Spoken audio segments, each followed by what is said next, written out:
Hi, I'm Emily. My dad was everything to me. We were a team, just me and him ever since Mom died when I was little. Dad was a truck driver, always pulling long hours to make sure we had enough. Every night over dinner, he'd talk about the importance of sticking it out in school, making something of myself. He managed to save just enough to get me started in college. It was at college during orientation week that I bumped into Mark. Literally bumped into him, spilling his coffee all over his shirt. "Watch it," he snapped at first, eyes flashing annoyance. Then, his face softened as he took a good look at me. "Sorry, that was harsh. Let's start over. I'm Mark." "Emily," I mumbled, still mortified about the coffee. "Really sorry about the shirt."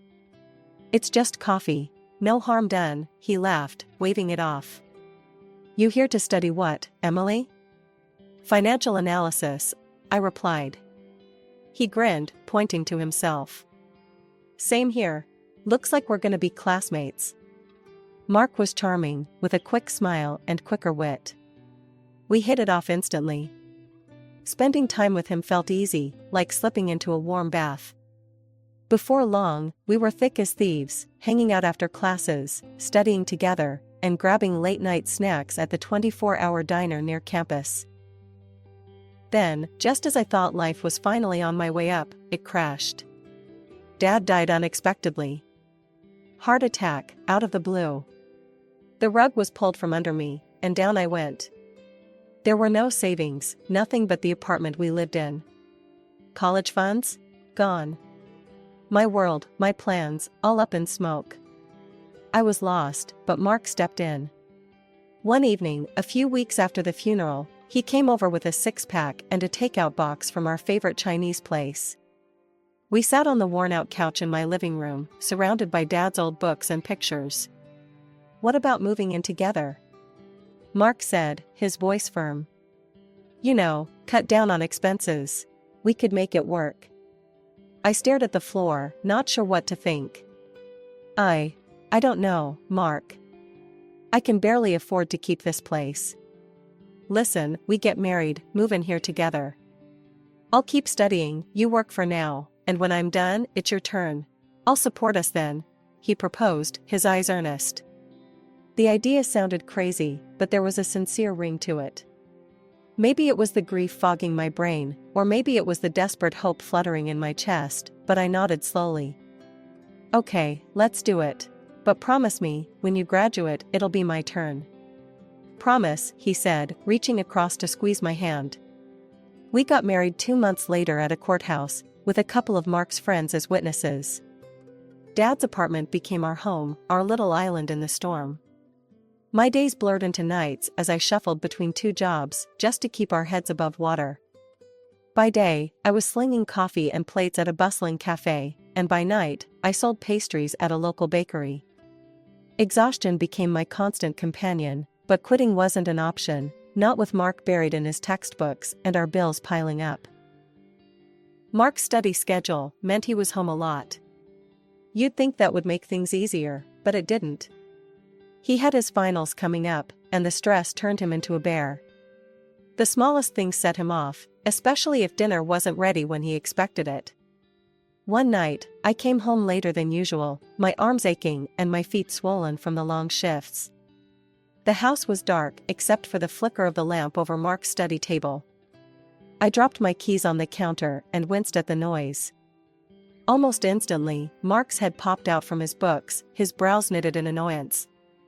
"Where have you been?" "I've been waiting to eat." "There's nothing ready?"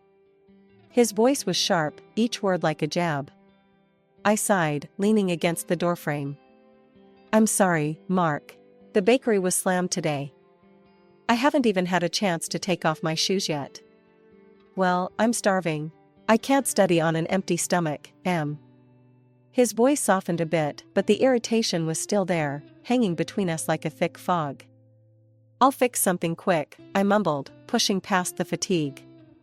I rummaged through the fridge, pulling together what little we had to whip up some scrambled eggs and toast. Not exactly gourmet, but it was the best I could do on short notice. It wasn't just the stress of our living situation weighing on me. There were also Mark's parents, Richard and Marianne.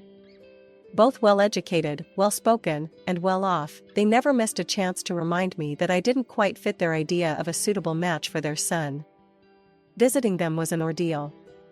Their old house was like a fortress of books and high culture. Each room overflowed with literature and artifacts from their travels around the world. The first time I stepped into their living room, Marianne had eyed my second-hand jeans and faded college sweater before offering a thin-lipped smile. "Emily, dear, have you read the latest by Jonathan Franzen?" "Oh, but of course, you've been too busy working your, how many jobs is it now?" Her tone was honeyed poison. Richard was no better.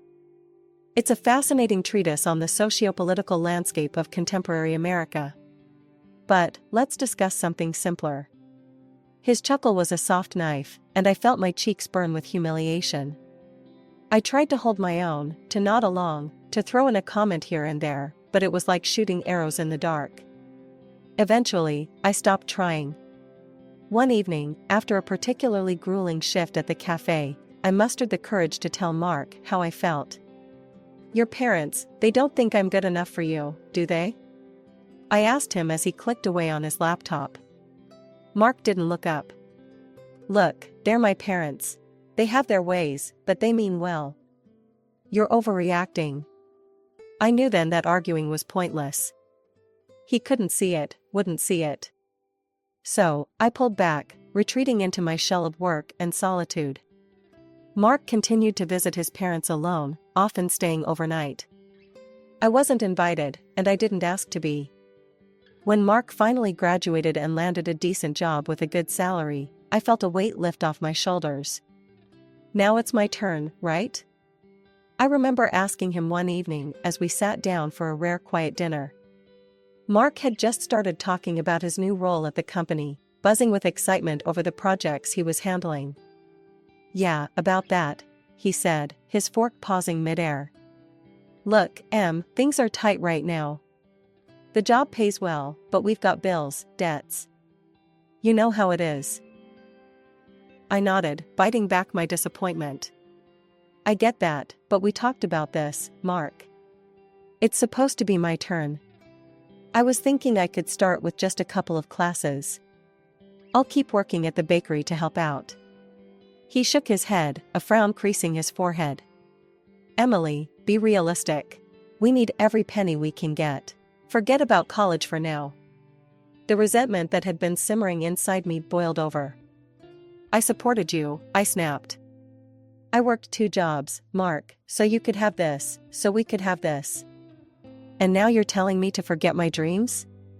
He didn't look at me. "It's not like that, and you know it. Things change. We need to be practical." Practical. The word hung in the air between us, heavy and cold. But before I could argue further, life threw us another curveball. I found out I was pregnant. All thoughts of school were pushed to the back burner as we prepared for our new arrival. Lily came into our lives like a storm, fierce and beautiful. I threw myself into motherhood with all I had, but the strain on our marriage didn't ease. If anything, it grew worse. Mark was distant, often coming home late, and when he was around, he critiqued my parenting. "You need to push her more, Em," he'd say as he watched me play with Lily. "She needs to start learning early. I've signed her up for French lessons and a toddler developmental center." "She's 2, Mark," I would protest, feeling the familiar flare of anger. "She needs to play, to be a kid." Mark had been sorting through some papers, not really listening. At that, he looked up, his expression hard. "Maybe if you had some education, Emily, you'd understand the importance of what I'm doing for her." The words said a lot. They said I was just the uneducated wife, good enough to work and pay bills, but not good enough to be a real partner in raising our daughter. When Lily turned 5, the gap between me and my family widened into a chasm. Mark's parents took it upon themselves to completely oversee her upbringing. They showed up at every school event, every concert, parading around as if they were the primary caregivers. Mark didn't just allow this, he encouraged it. It got to the point where he actually forbade me from attending school events. Emily, you don't have the education to understand what's going on there. It's best if you stay home, he said one evening, his tone final, leaving no room for argument. I felt my face flush with hurt and anger. So, what? I'm not good enough to see my daughter perform? Is that what you're saying? Mark shrugged, indifferent. It's about what's best for Lily. My parents can provide the kind of support and image we need to project. You being there, it's just not right. I was stunned, words failing me as the sting of rejection from my own husband sank in. This wasn't just about me anymore, it was about our daughter, and the warped lessons she was learning about worth and family. Lily's behavior started changing too. She no longer saw me as an authority figure, much less a mother. When I asked her to tidy her room or finish her vegetables, she'd scoff and say, "Grandma says I don't have to listen to you." It broke my heart every single time. As Lily grew older, her disregard turned into embarrassment. One day, when Lily was about 13, she had friends over for a study group. I was vacuuming, lost in my thoughts about how distant our relationship had become. I turned the corner into the hallway, and there was Lily, her friends trailing behind her. Seeing me, she hesitated for just a second. Her eyes darted from me to her friends, and then, as if she'd made a decision, she said, "Oh, that's just the housekeeper." The words hit me like a physical blow. I stood there, frozen, as her friends nodded casually and followed her into the room. As soon as I was sure they were out of earshot, I rushed to the bathroom, tears streaming down my face. How had it come to this? How had I become a stranger in my own daughter's eyes? That evening, after Lily's friends had left and we were alone in the kitchen, I confronted Mark. "Did you know what Lily calls me in front of her friends? The housekeeper. That's what she thinks of me, thanks to you and your parents." Mark didn't even have the decency to look surprised. He just kept scrolling through his phone. "Well, what did you expect, Emily? You set yourself up for that by never pushing back. If she doesn't respect you, it's because you never demanded it." I stared at him, the man I had married, the man I had supported through college, and didn't recognize him. He was a stranger, one who valued appearances over family, image over substance. Turning 36 was supposed to be a fresh start, a chance to mend fences and rebuild the bridges. With that little hope, I booked a table at one of the nicer restaurants in town, a place where Mark and I once celebrated happier times. I even splurged on a new dress, something simple yet elegant, hoping to light up Mark's eyes like I used to. I came home that evening, the fabric of my new dress swishing softly against my legs, feeling a mix of nerves and excitement. "Mark, Lily, hurry up and get ready. I booked us a table for my birthday.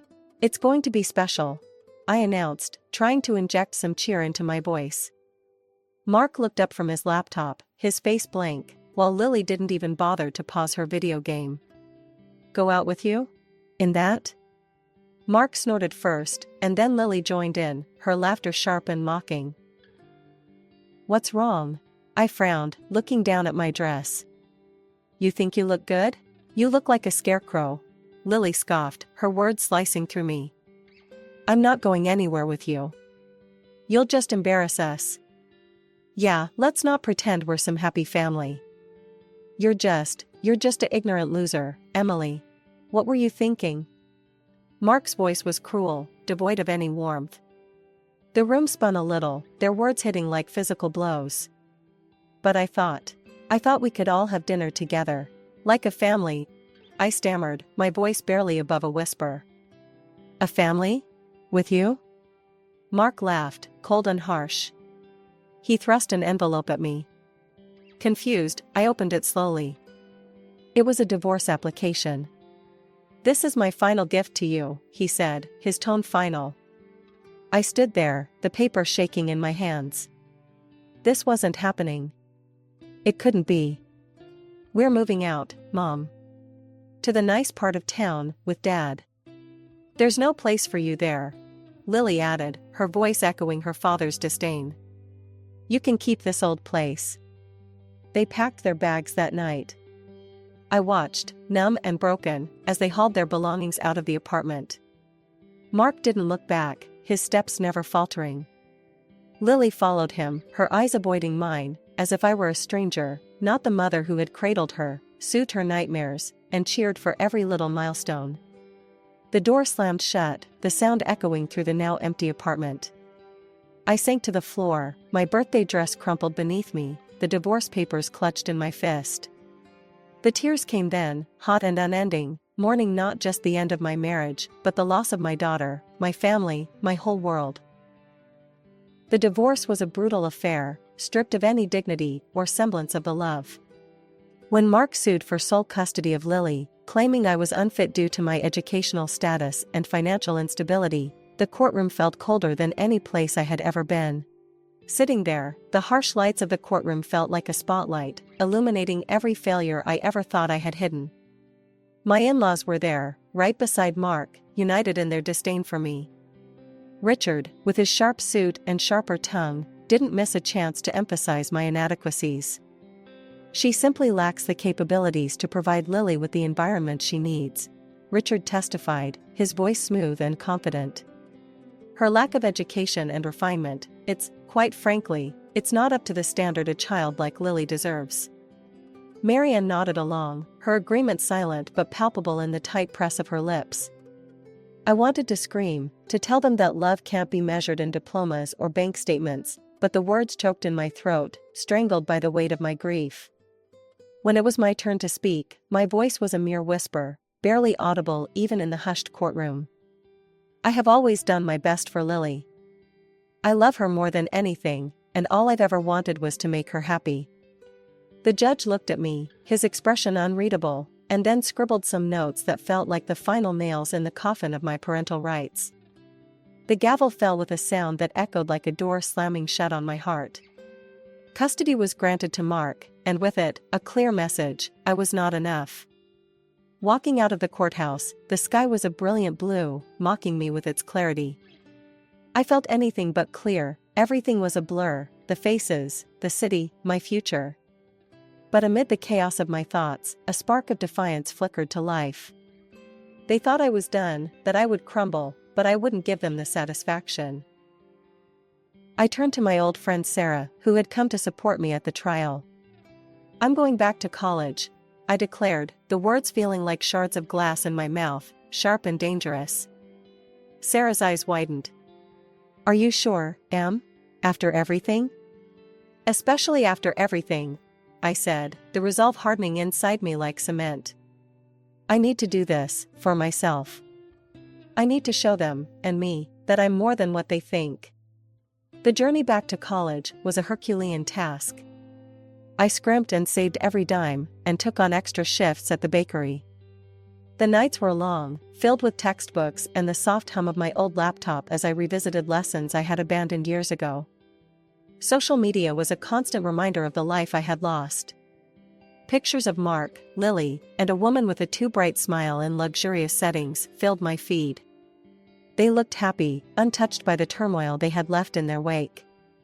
The sting of their apparent happiness fueled me, driving me to study with even more vigor. By the end of the semester, my grades were at the top of my class. The professors took notice, often using me as an example for younger students. See what determination looks like, they would say, pointing to my work. The recognition was bittersweet. With each accolade, I felt a mix of pride and sorrow. Pride for my achievements, sorrow for the reason behind my drive. But no matter how hard it was, I pushed forward, building a new life from the ashes of the old. Graduation day was a blur of pride and pomp, my name echoing in the auditorium as I walked across the stage, diploma in hand. My professors furnished me with glowing recommendations that opened doors I once thought permanently closed. I landed a job at a reputable financial firm. Starting as a junior analyst, I immersed myself in work, my life becoming a cycle of reports, meetings, and endless learning. Within 5 years, I was leading my own department, a testament to the relentless nights and skipped social outings. Life wasn't just about work, though. I bought a sleek, new car, one that hummed under my touch and gleamed under the city lights. My apartment, once a cramped space filled with reminders of a painful past, was traded in for a modern, spacious loft in a vibrant part of the city. I revamped my wardrobe, my new clothes sharp and empowering, each piece a reflection of the new me. I even changed my hairstyle, opting for a chic cut that framed my face with confidence. Then, one day, as I scrolled through job listings to see what the market was offering, I froze. There, in bold letters, was an opening for a department head at a familiar company. It was Mark's company. The irony wasn't lost on me. A wicked part of me buzzed with the thrill of the potential drama. I applied, driven by the desire to restore justice. The interview was a series of rapid-fire questions, my answers sharp and sure. The panel was impressed, and by the end of the week, I had the job. The head of the company, Mr. Clarkson, introduced me to my new team. "Team, this is Emily. She'll be taking over as your new department head. I expect everyone to give her your full cooperation." The room was a mix of curious and welcoming faces, but one stood out, his expression unreadable: Mark. His shock was palpable, his eyes widening as he took in my transformation from the woman he once discarded to the boss he now had to answer to. After the introduction, Mark lingered, his pride obviously bruised. When we were alone with Mr. Clarkson, he couldn't hold back. "Why her? I applied for this position. I have more experience with the company." Mr. Clarkson looked from Mark to me, his expression calm. "Mark, while your familiarity with the company is appreciated, it's the broader expertise and strong leadership skills we need for this role. Emily brings a fresh perspective and a proven track record that you, frankly, haven't demonstrated. I suggest you learn from her." The words seemed to crush whatever pride Mark had left.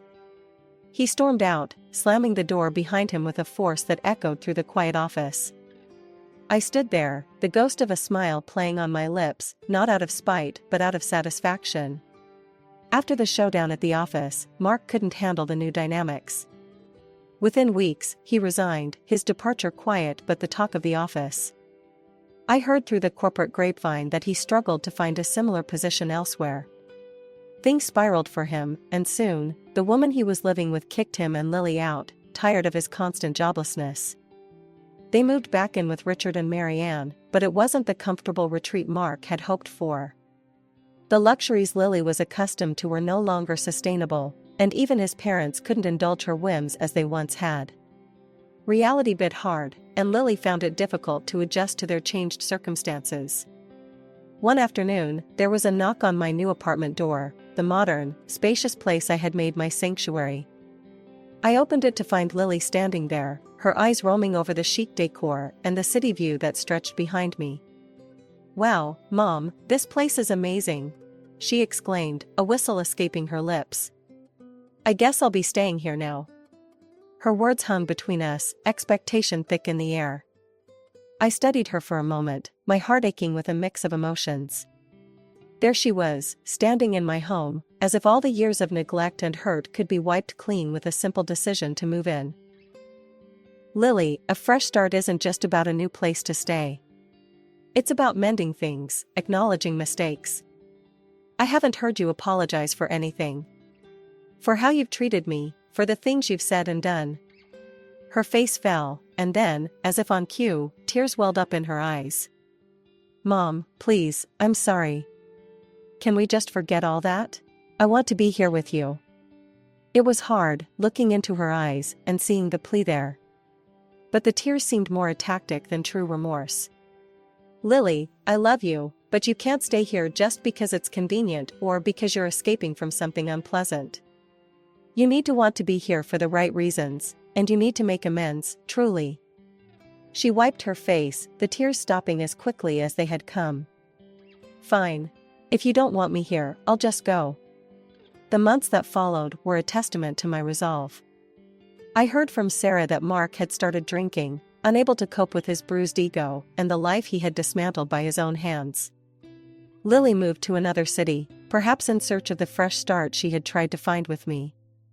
Meanwhile, my career reached new heights. Life was good, stable, and fulfilling professionally. But it was the personal victory that sweetened the newfound success. I met Tom at a conference. His kindness and understanding were a balm to the scars left by my first marriage. We connected over shared interests, and soon, friendship blossomed into love. We married quietly, a simple ceremony with a few close friends. As I stood there, exchanging vows with Tom, I realized I had found my peace. The past was behind me, and the future was a promise I was ready to keep.